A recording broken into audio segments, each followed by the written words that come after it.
Ladies and gentlemen, please welcome to the stage the 2023 Distinguished Virginia Award recipient, Joe Montgomery.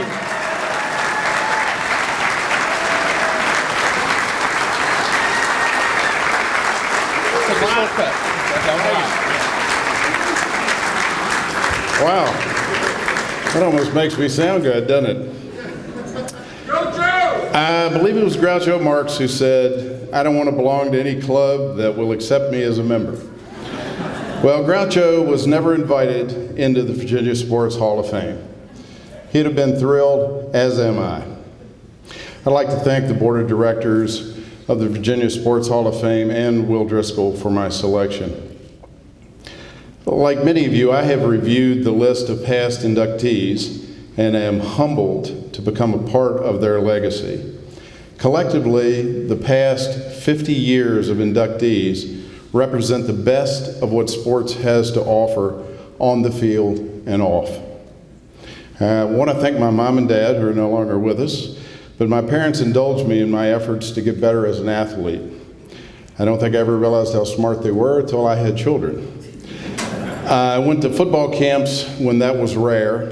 Maybe that's typical today, but back in the 60s it was not.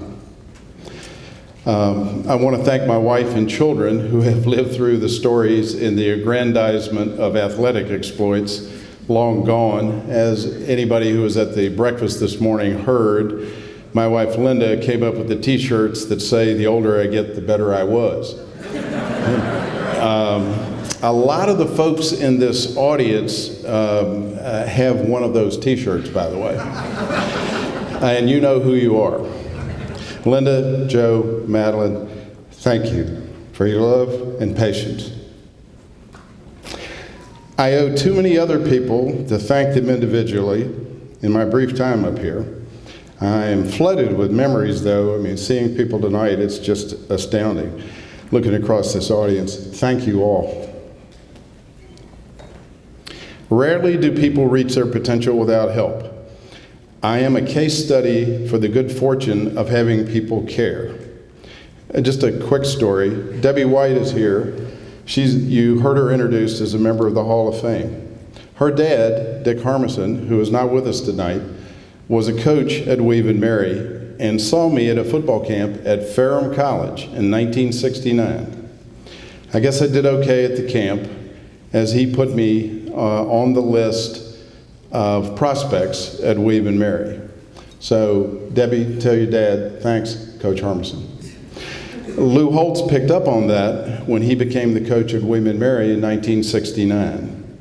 And for many of us in this room, and I really am astounded how many folks are here that relate to this, Lou Holtz was a factor in our football careers.